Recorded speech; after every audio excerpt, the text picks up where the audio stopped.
Akira. He's got clout.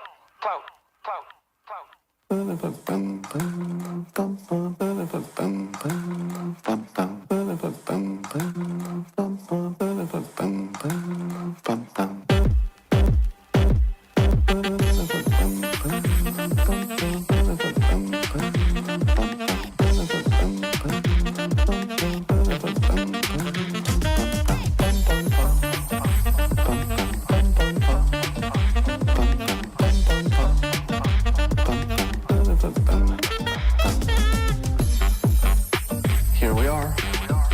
It's the beginning of another great day. A sunny summer day. It's the best day for you know what.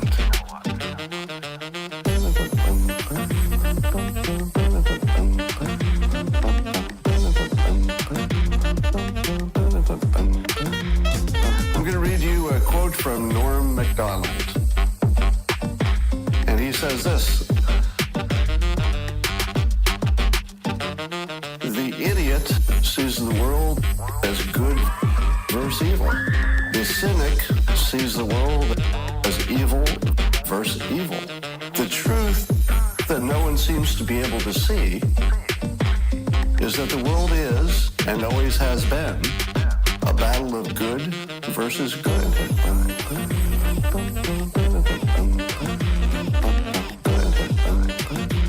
Versus good. Versus good. Versus good. Wow. This is actually really profound. This is the situation we find ourselves in. There are not two sides in which one is good and one is evil. There are two sides in which one feels that it is good and it believes, incorrectly, that the other one is evil. But both sides are pretty sure that their version of the world is the good one. Wow. The world is, and always has been, a battle of good versus good. Versus good.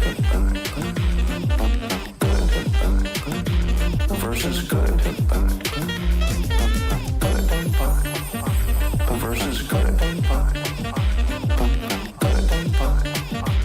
Versus good. Wow. Wow.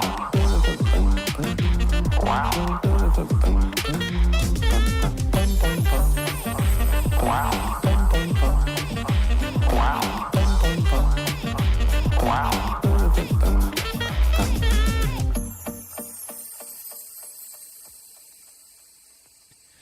I feel like shit. Monday, happy days. Tuesday, Wednesday, happy days. It's just one of those happy days. The weekend comes, let's not go home. It's just one of those days where you don't want to wake up. Everything is everybody sucks. You don't really know why, but you want to justify ripping someone's head off. No human contact, and if you interact, your life is on contract. Your best bet, Just knock it off, you scum bucket. it's just one of those days. It's just one of those happy days. It's just one of those happy days. It's just one of those happy days. The weekend comes, let's not go home. Ready to make space. It's just one of those days, feeling like a freight train. First one to complain, leaves with the bloodstain. Damn right, I'm a maniac. You better shoot, cause I'm fucking up your program. And if you're stuck up, you just locked up. Next in line to get fucked up. Your best bet is to stay away, motherfucker. It's just I'm losing my cool. it's all about happy days. It's just one of those happy days. It's just one of those happy days. The weekend comes, let's not go home. Ready to make space. These days, I feel like shit. My suggestion is keep your distance. 'Cause right now I'm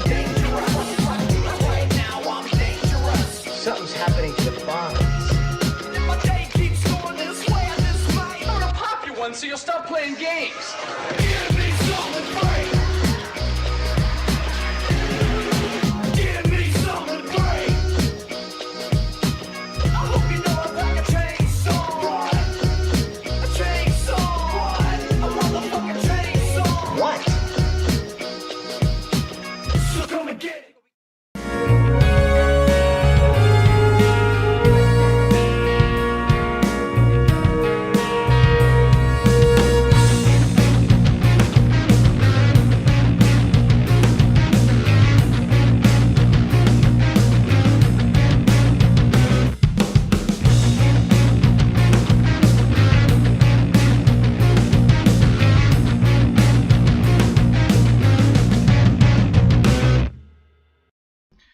Welcome back, everybody, to another edition of Sign Me Up Saturday. I'm your host, as always, the referee representing XFL Newsroom. Ooh, the number one source in XFL news. And you know the drill by now. We're not just talking XFL. We're talking NFL, NBA, NHL, MLB, CFL, all the sports. We're just talking sports, baby. We got a big one. Hopefully everybody's doing pretty good today. The lighting's a little weird in here today, but you know, what are you going to do? Hopefully the volume is good. We always talk about this. One of these days we'll get it perfect. One of these days it'll be precise. Until then, bear with me. Just a little news. We're in Houston, so we're kind of back on lockdown. So here we are live bringing you the latest news. But like I said, hopefully everybody's doing good today. But on the count of 3, 1, 2, 3, sign you up if you're not, because now you're going to feel much better. Did you know? Feel better. It feels better. Sign you up. The answer's always yes. We're having a good time today. Let's take a sip. Like I said, the stores. I don't know if it's because of all the things going on, but they don't have any of the seltzers, at least by me. So we're going classic here, Bud Light. You know the drill. We're taking the sip. Sign me up. Let us know how you're doing in the chat. Let's move over. Let's just jump right in the news. This one's probably not going to be a huge story for a lot of people, but it is for me because I am a Detroit Lions fan. One of the few, if you will. One of the few Detroit Lions fans in existence. There's a lot in the Detroit area, but there's not so much outside. For reasons that you would probably expect. They haven't had the greatest track record. They haven't been to the Super Bowl ever. But if you didn't know, prior to the Super Bowl, they hold the most titles. At least they're tied for most titles. Funny enough, with the Cleveland Browns, who are kind of in a similar situation. But we won't get started on the Ravens there. But let's jump into we're going to jump into the NFL right away. Talk about my beloved Detroit Lions. Martha Firestone Ford has stepped down as the Lions' principal owner. She's up there though. I'm assuming, she just doesn't have it in her anymore. We're going to run through the article. It's going to go through a lot of the details that I was just about to say here. Martha Firestone Ford became the principal owner of the Lions when her husband, William Clay Ford, died in 2014, but her run in the role has come to an end. So she's been there for about 5-6 years, I guess. The Lions announced Tuesday that Ford is stepping down as the team's principal owner and chairman. Her daughter, Sheila Ford Hamp, will take over both roles under a plan that was established some time ago. So this isn't just out of the blue. They've kind of had this ready to go. The Fords have been in charge of the Lions for a long time. None of them have been very successful. But I do not want to see the Fords leave the Lions. Because I think they might leave Detroit if that's the case. But let's see what Sheila Ford Hamp had to say. My mother has inspired all of us since taking on leadership of the Lions over 6 years ago. She has been a tireless leader to our family, our team, and our community. Her smart decisions have given me a solid foundation to take the team forward. On behalf of the family and the team, I want to thank her for her countless contributions. I look forward to leading the Lions to excellence on and off the field. And I hope that's true. Right? The Lions could be that sleeper pick this year. Matty Stafford, He's oiled up. He's ready to go. The Golden God is going to hit the field, and I'm hoping that he has some receivers. I'm hoping that we have some people that can run the ball. More importantly, I'm hoping the Lions have figured out that they need an offensive line to protect the quarterback.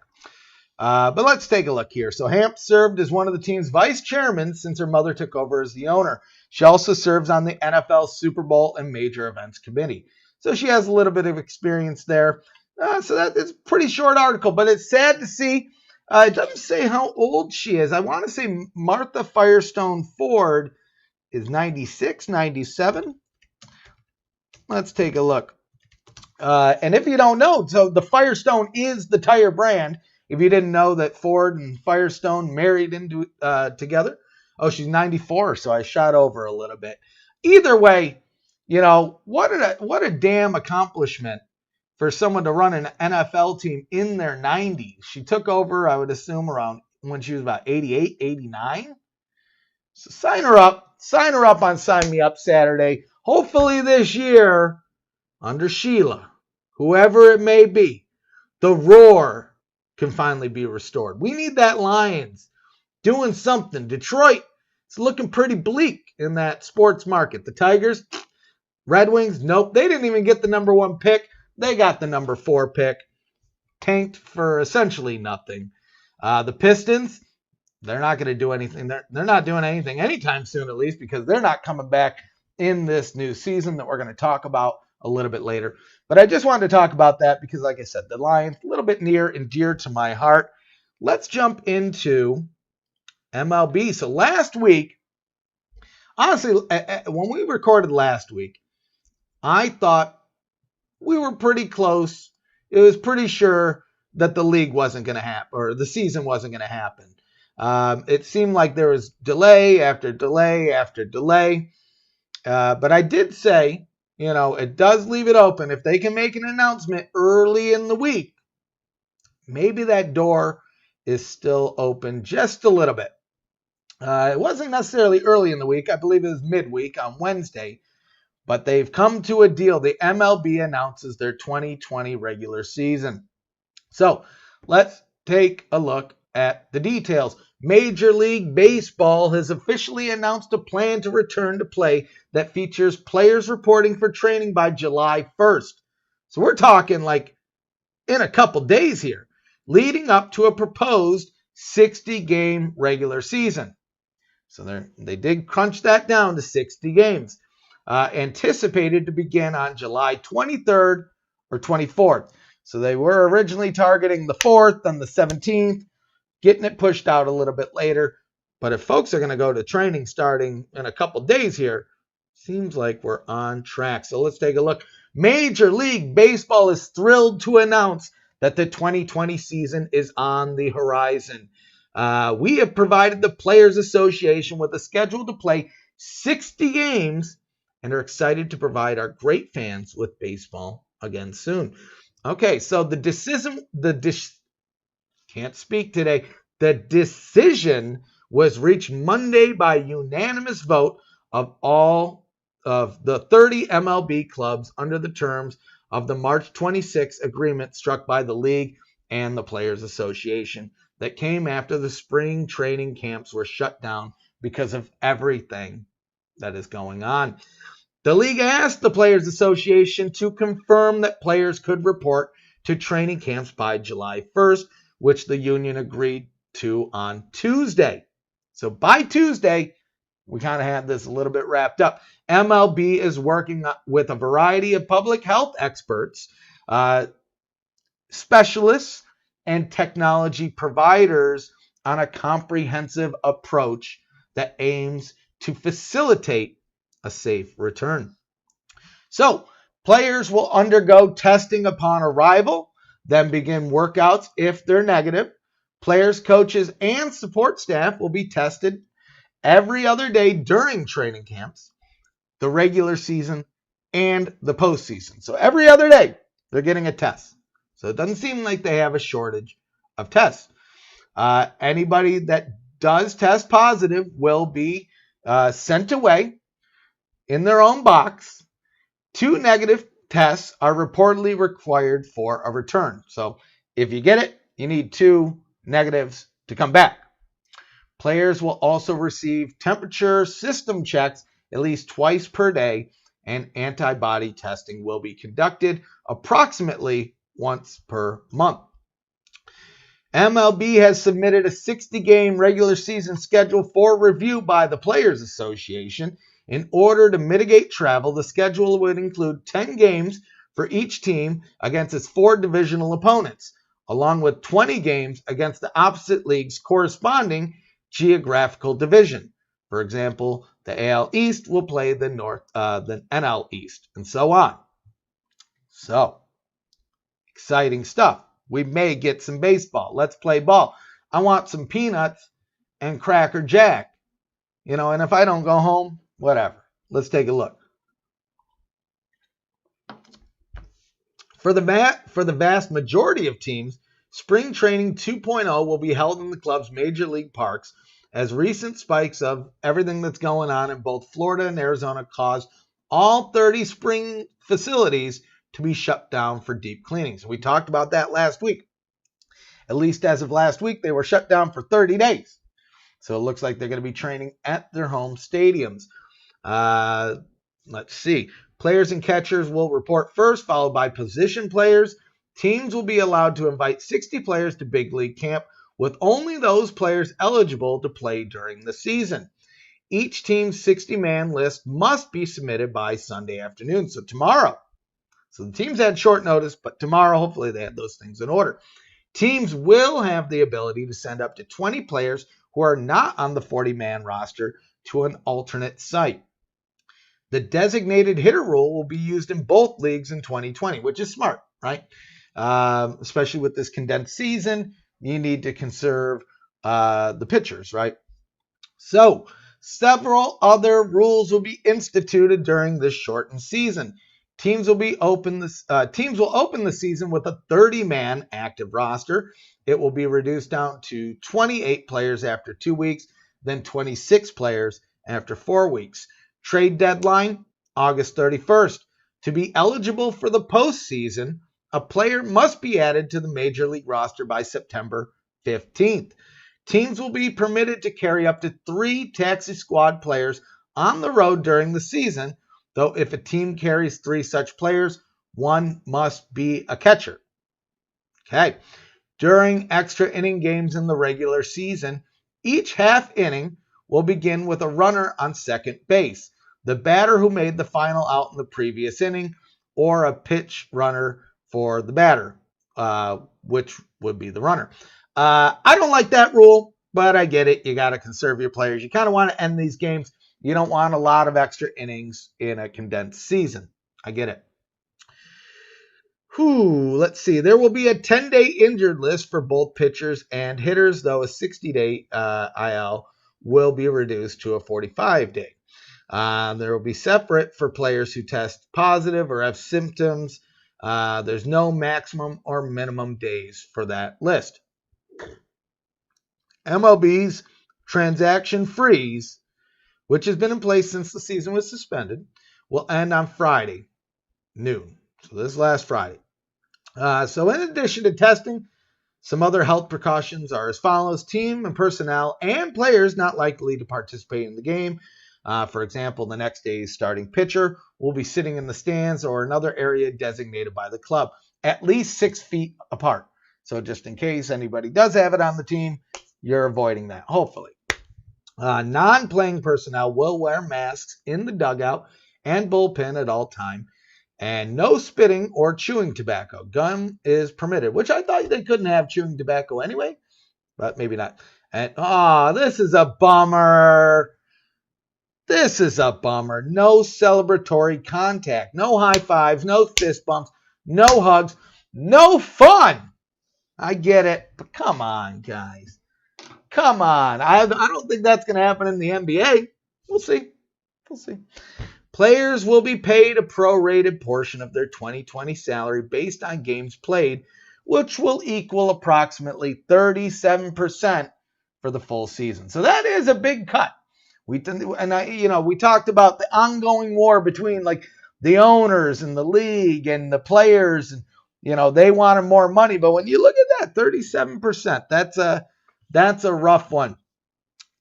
But now that we talked about some MLB, let's look at the NFL. We're going to go look at some National Football League. And we're going to look at the losses to cities for NFL games without fans. And it could be staggering. Pro Football Talk. Let's see what they have to say. The NFL remains highly optimistic that the 2020 season will be played. The NFL has become less optimistic that fans will be present for the games. That would have been a major economic impact. It would have a major economic impact on the NFL. The NFLPA has pegged it at about $3 billion, with a B, $3 billion. That's a lot of dollars. It could also have a major economic impact on the cities as well, right? You think about the people that are going to the games, tailgating, right? They're not going to be driving through those cities. They might not be picking up coolers of ice and beer, hot dogs, all sorts of things that you would need to tailgate.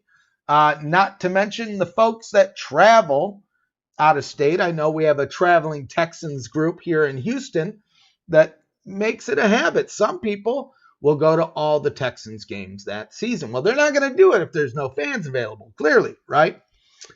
So, while no numbers have been widely circulated, yet regarding the loss of 10 regular season crowds, the mayor of Tuscaloosa, Alabama, recently said that his city will lose $2 billion if the Crimson Tide doesn't play their home games in 2020.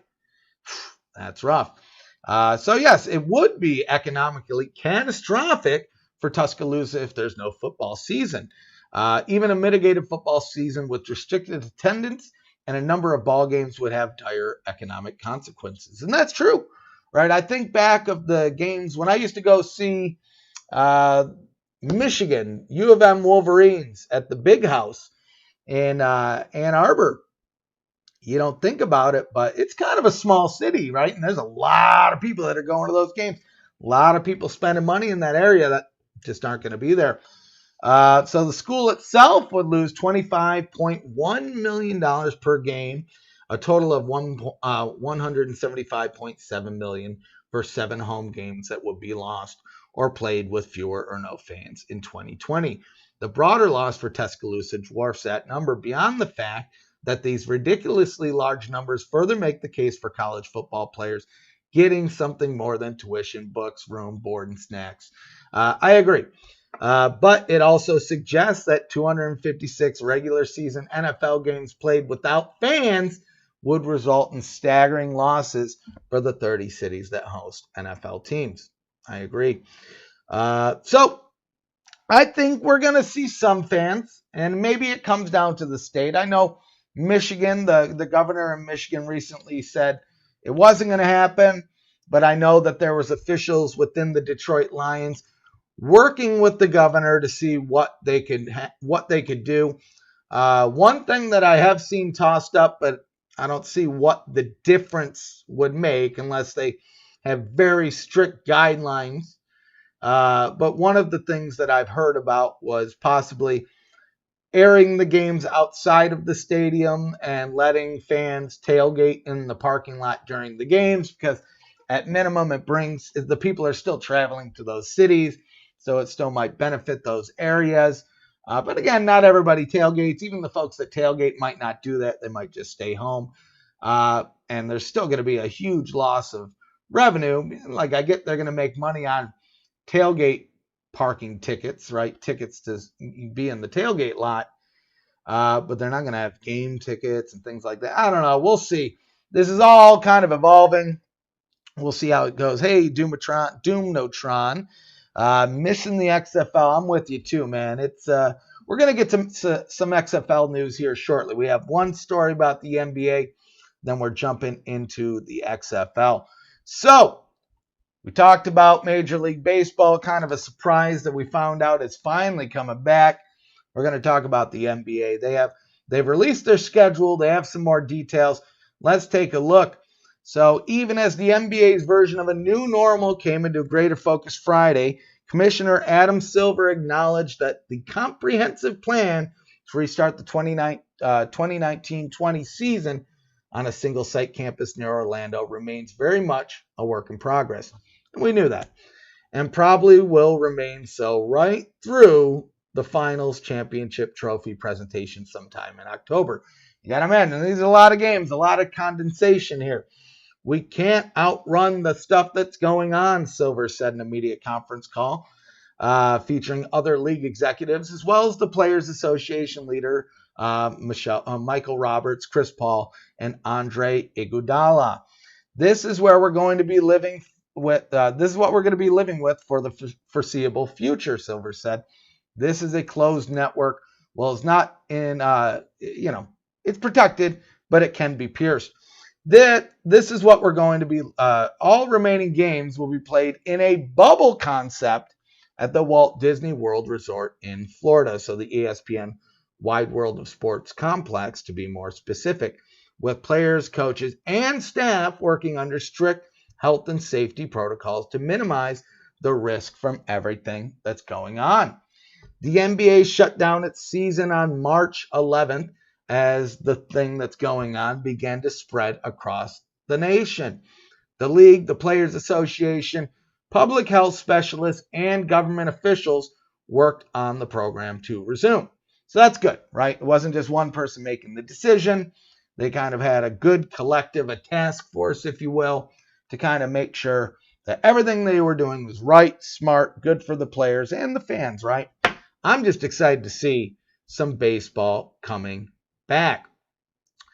The version to be played out at Disney, 22 teams competing first through a schedule of 8 seeding games, a possible play-in layer for number 8 and 9 seeds, followed by the traditional NBA playoff bracket of 4 rounds of best-of-7 series, allowing for a 2020 champion to be crowned. Notice the word traditional. That's not the only part of this resumption that will be. No fans will be in attendance for the games, and participants, families, and friends will be permitted into the bubble only after the playoffs' first round. They, too, will be headquartered and held in the same precautions as the players and coaches. All will undergo testing daily, at least initially. And this is according to Commissioner Silver. Concerns in recent days about an increase in test results, both in Florida and nationally, raised concerns about the restart. How would a positive test of an NBA superstar be handled? For example, how many positives would be too many, possibly causing the entire operation to be scuttled? That one's a hard one. I think it all depends on, and this is going to sound rough, but who gets it? Like if a LeBron James gets it, I think they shut it down. They shut it down. Let's open this up. We need a sip. Papa's getting thirsty here. Okay, so let's see what Silvers has to say. If we have a single player test positive, whether an all-star or a journeyman, that player would be set aside. Then medical personnel would track others with whom the player had contact. As far as stopping a playoff series for a single positive, whether LeBron James or a deep reserve, Silver said the league would treat the positive test as they would an injury. Okay, maybe I'm wrong. We'll see. We will see about that. A cluster of players on one team testing positive across the campus would force the league and health officials to react in real time. We're never going to say that there's nothing that would cause us to change our plans, adding that no definitive number of tolerable positives exists for now. So again, we're playing it by ear here. The NBA and the Players Association jointly announced Friday the results of testing conducted on Tuesday. Of the 302 players tested, 16 came back positive. Those players will remain in self-isolation until he satisfies public health protocols and has been cleared by a physician. And again, it sounds like, at least according to the article, 2 positive tests. Let's see. Asked about the outcome, Roberts, the union executive director, said that even 1 positive is a concern, but she added, if nothing else, it tells me that the great majority of players have been doing what they should have been doing. One is too many, but 160 would have been devastating. And I agree. Seems pretty minimal right now. Won't complain. Silver said the 5.3% rate was in line with what the league's data suggested, accounting for factors such as age group and locale. He noted that none of the 16 players is seriously ill, which is good to hear. You never want to see that. Let's see. David Weiss, who oversees player health programs, said on the call, the league's partnership with Advent Health will ensure clinic is maintained within the campus. Local hospitals in the Orlando area will be used if somebody does get seriously ill. In tackling the restart, the NBA is trying to thread multiple priorities through the eye of a needle. We talked about this. There's a lot of things, especially condensed season is already kind of partially through the season. Not even all the teams, kind of changing up the formats, but let's see what they have to say. Financial considerations are huge, giving the hundreds of millions and potentially billions of dollars lost due to the shutdown. NBA's deputy commissioner, Mark Tatum, declined to estimate the amount of revenue that might be salvaged by the plan and the postseason's completion. They're really just banking on advertising dollars here, which may be large because I think the advertisers realize there's going to be a lot of people watching these flipping games. People have been waiting for sports to come back for quite a bit. So I think we're going to see some very large numbers here. Several players, including Brooklyn's Kyrie Irving and Lakers' Dwight Howard and Avery Bradley, wondered if the restart might interfere or send the wrong message at a time when protests and riots were breaking out in many cities. So we spoke about this last week. Where the NBA and the Players Union landed, though, was that the platform provided by the restart, with all involved gathered in one place to amplify their voices, might be the best way for them to speak out and lead. A beacon of light, NBA Players Association Vice President Andre Iguodala said, acknowledging the impact of the things that are going on jobs and fans, as well as the unrest in the streets. Chris Paul, I'm excited for what we can do that is a lot bigger than the game. It's never a shut up and dribble situation. You're going to continue to hear us. Silver talked about creating an NBA foundation, a first for the league, as an independent organization that would help drive change with us. He added, it's incumbent on us to not lose this moment. We will have the world's attention. So, Pastor Jack, is the XFL coming back? If I had to say on a scale of 1 to 10, I'm going to give it a medium 7.5 at this point. Nothing is guaranteed, but as we spoke about last week, we have over 30 people that have signed a non-disclosure agreement to get the details, look at the data, the numbers, the financials, all of that for the XFL. And what we've been hearing of those 30, there's at least a good 10 to 20 that are more than capable to kind of get the ball rolling with the XFL. I would say we're cautiously optimistic. The dates to be looking at here, nothing will absolutely be finalized until August 7th or so early August. We have about a month and a week or so to go when we'll know a couple things. Did the XFL get purchased and by whom? We may not know all the details on the return, but at least it looks like, as far as the model that's being proposed, very similar to what we're talking about here with the NBA. They would most likely use one central location for all the teams, kind of use this bubble concept as well. It works kind of both ways. It's great for health, but it's also a cost-saving measure with the goal of moving the teams back to their home locations in 2022.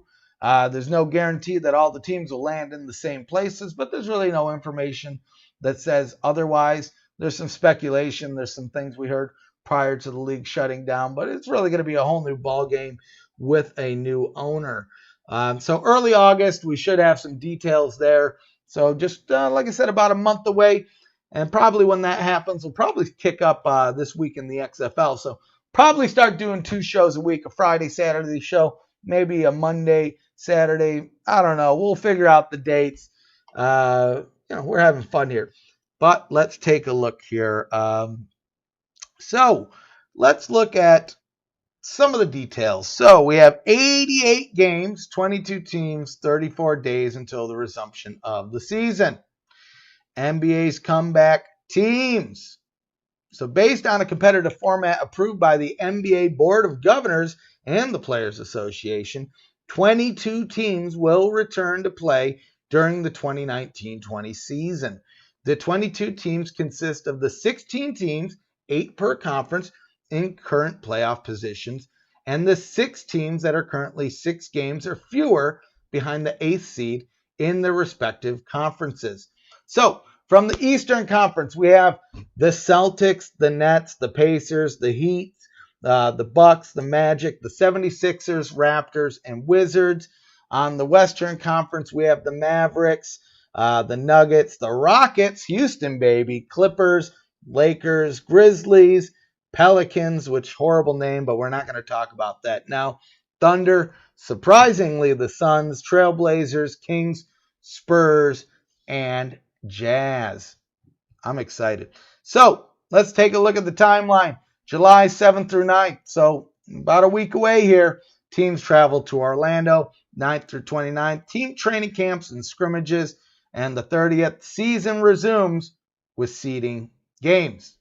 So by July 30th, we're going to have some baseball. We're going to have some basketball. August 15th through 16th, we have the play-in games. Playoffs start the 17th. Semifinals begin the 31st of August. And September 15th, we have the conference finals begin. And the NBA finals will take place September 30th. So, and with the last possible finals play date, if it goes to a game 7, October 13th, which is around the time that the preseason usually kicks off. So that's pretty crazy. And we heard it's going to get delayed probably until late December. So I'm not going to go through all of this stuff. We know the venue, ESPN, Wide World of Sports and Complex. Rosters, teams are permitted up to 17 players in Orlando, including 14 or 15 players on a standard NBA contract and additional 2-way spots. Either way, we're getting excited because sports are coming back. Any updates from Pastor Jack here on Vince McMahon and Oliver Luck? I just saw an update earlier. It sounds like the lawsuit has been placed on hold, from what I understand, until the sale of the league. I don't know if that's a mutual decision. It may have been coordinated by the bankruptcy courts. Probably the argument was that it would hurt the possibilities that the league could be sold. So there's not really much information on what's going to happen. If you want my opinion, I think Oliver Luck's going to get some of that money. I don't know if he'll get all of that money. He probably deserves to get some of that money, but I'm not the jury or the judge, so I'll leave that up to those fine folks over there. I'm going to take a sip here, getting a little dry. But now, the moment everyone's been waiting for. Let's jump into some XFL news. So, we don't have a lot of great news to talk about. There's nothing real earth-shattering that we're going to go over today. But any news is better than no news, so let's get signed up on that. So we know HBO, they have this series. You might have heard of it, Hard Knocks. They follow these teams, kind of look at the guys trying to get on that roster, make a name for themselves, maybe new signees. Well, here's some XFL names to look for in this upcoming season of HBO's Hard Knocks. Well, if you didn't know, it was maybe a week or two ago, they announced which team, or teams I'll say, they're going to be covering. Well, it's more of a location thing, makes sense, especially with everything going on. They're heading over to Los Angeles. They're looking at the Rams. They're looking at the Chargers. Well, we're going to look at what XFL guys are over there on those teams. And it's not just players, but we're not going to spoil it just yet.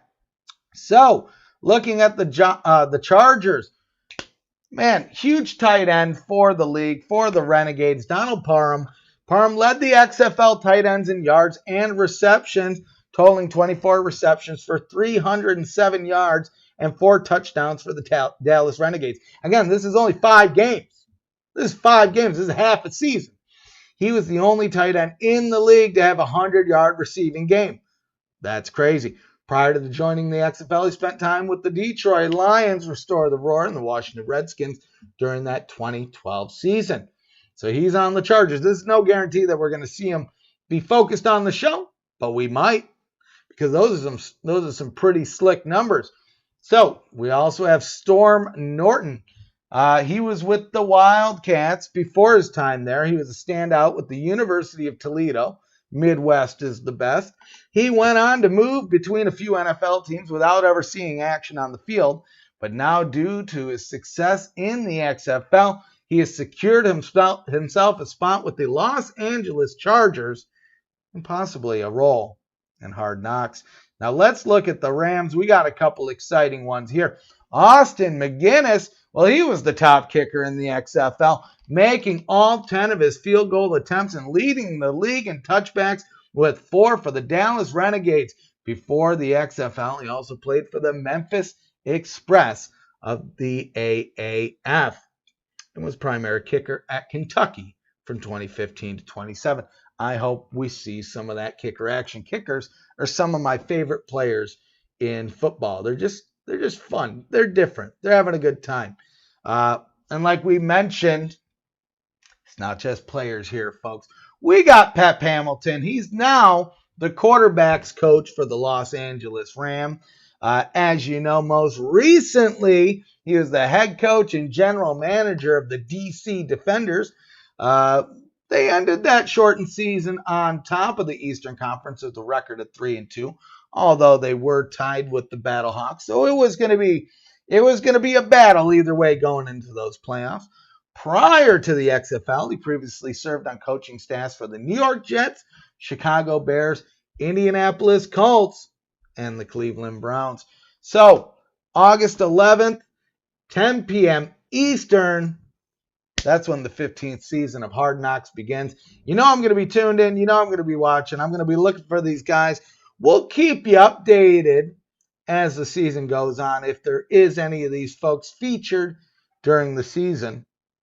But either way, I hope they get that exposure. I think these are the things that could help the XFL return, right? You're creating that case study right here. These guys, they were having a tough time getting into the NFL, but due to the experience and the things that they were able to achieve in the XFL, they're getting that heightened opportunity now. So, speaking of heightened opportunity, this one's more of a fun story. Marquette King, again, kicker, punter, really, says he would dominate if he played rugby. And again, this is more tongue-in-cheek, but he's having fun on Twitter. Former Battlehawks punter Marquette King tweeted over the weekend his thoughts on the game with rugby union, one of the few contact sports back up and running around the world during everything that's going on. This is a quote. If I played rugby, I would dominate it easily. King played 6 seasons in the NFL between 2012 and 2018, playing 5 seasons for the Oakland Raiders, as well as 1 for the Denver Broncos. In that time, his career highlight came in 2014 when he led the NFL in punting yards. He was also named in the second-team All-Pro 2016.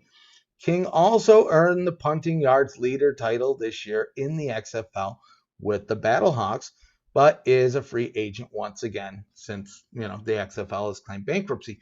But if the league returns, I'm hoping we see Marquette King back in the Battlehawks, especially if they can return back to the Dome and we can hear that boom. But either way. Well, it sparked plenty of responses with some former All Blacks and the New Zealand team's official account offering some cheeky comments as well. The All Blacks Twitter account told King, "You're welcome to join us for training anytime." King later responded that he enjoyed the passionate responses from rugby fans. "I gotta admit, the love that people have for rugby internationally is deep. I love the passion y'all got." either way, like I said, this is more of just a fun story, tongue-in-cheek. I wouldn't take it as him really thinking he would dominate or even thinking about making the switch. But either way, why is this guy not signed? I know some NFL teams that could use a good punter, and this is the one that you should be looking for. Well, let's look at some more maybe controversial comments. So, Eric Galko, former XFL staff member, says he believes the Houston Roughnecks could beat any CFL team. Excuse me there, folks. So, former director of player personnel Eric Galko recently spoke with us on his confidence around the level of talent assembled by the league, especially when it comes to the undefeated Houston Roughnecks, rough 'em up, who were led by former CFL head coach June Jones. Which, God, I really hope June Jones come back if the league comes back, especially with the Roughnecks. It sounds like he's interested, but either way. Here's his quote. If you stack up Houston against any other team in any other league, I think only an NFL team would beat them. That includes the CFL. And this is what Galko told ESPN reporter Kevin Seifert.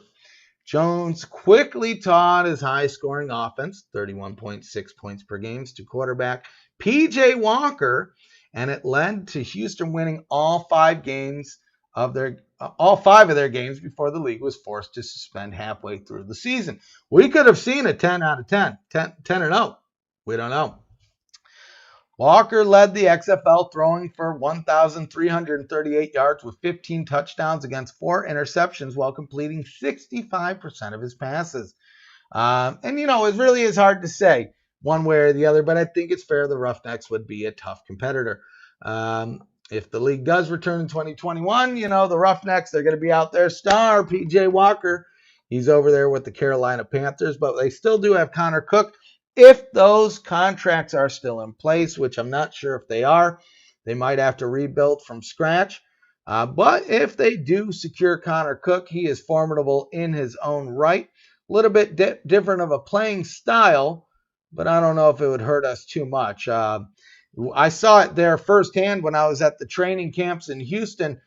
They were equally working out P.J. Walker and Connor Cook. I think it was really up until that first game that they decided to put P.J. Walker in there. And you saw how he played, and that's why we just never saw any playing time from Connor Cook, which is unfortunate. Michigan State legend. Sign him up, Spartans. Midwest is the best.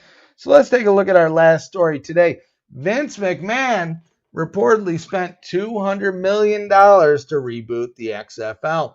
So before the whole league started, well, at least before the kickoff came, the numbers we were hearing that Vince had earmarked about $750 million. So about $750 million for the first 3 seasons of the XFL to survive. And that never was fully confirmed, but there's a lot of sources that say it. So we can, I think, assume that was true. And this kind of fits that whole idea, right? So if he spent $200 million to reboot the XFL, that's roughly about a third of what he had earmarked away. So last month, the Athletic had published an article saying that XFL creditors believe that XFL founder Vince McMahon was attempting to buy back the league at fire sale price. These reports came after he decided to declare Chapter 11 bankruptcy. But since then, and this is us here, we have confirmed from sources close to the subject that is not the case at all. So Vince McMahon is not trying to buy the league back. I know some people want him to. Some people are hoping he does. But at least from what we're being told from sources that are very close to this, that's not the situation. Regardless, the XFL seems to have plenty of interested parties in bringing the league back for a 2021 season. So we spoke about that earlier. One playing location, but there's at least 30 people that have signed an NDA. 20 or so probably super interested in it. We'll see. August 7th, early August. That's the date. That's what we're looking for here.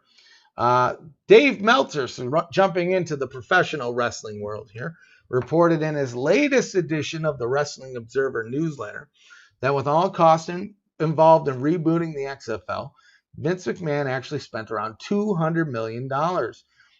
It was reported that Vince McMahon has set aside $500 million to keep the league afloat for 3 seasons. So again, like we said earlier, the numbers kind of change. It goes from about $500 million to $750 million.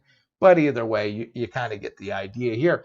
Due to everything that's going down, the league was forced to suspend the season halfway through, which led to a huge loss in revenue for the country. Like we said, the Battlehawks were looking at 50 to 55,000 people for week 7, possibly 60,000 for the game against the Defenders. So that's a lot of money they had to refund there. The league is currently going through bankruptcy court, and we should know if the league is purchased and by who in early August. I can't say it enough, but I'll say it a million times.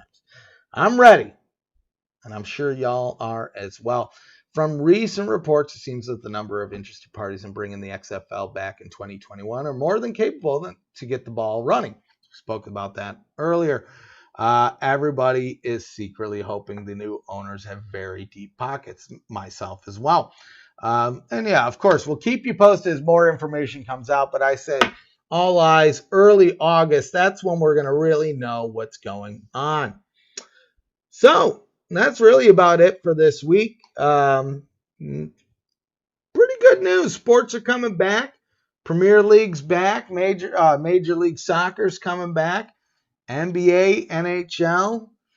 They're coming back. MLB surprisingly coming back. So the only one we're really waiting on here, it's going to be that XFL. And I'm thinking the meter leans more yes than it does no. So hopefully that's the case. A couple things, though, if you didn't know, we do have a giveaway going on.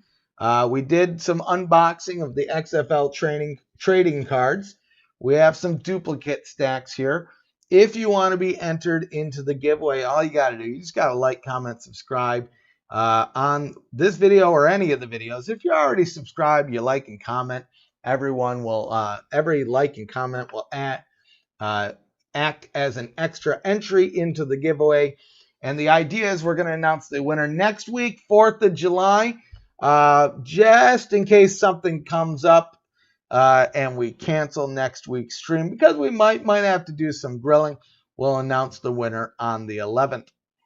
So I hope you had a good time. We're having a good time. It's a good day. It's a great day. It might even be the best day ever. It's Sign Me Up Saturday. But before we let you go, if you didn't know, we're also on Facebook and Twitter. So give us a follow at XFL Newsroom for all the latest news. Big one here. We have a Discord. Do you want to hang out with some like-minded XFL fans like you and me? Well, I know you do. The answer is always yes. Click the link down in the description for the Discord. Go over there. Have a good time. And you know what? Since we're on YouTube, like we said earlier, make sure you drop a like, comment, subscribe, and click that bell to see when we're dropping new videos. Some are going to be pre-recorded, but some are going to be live, just like this one. So until next time, sign you up. Thanks for joining us.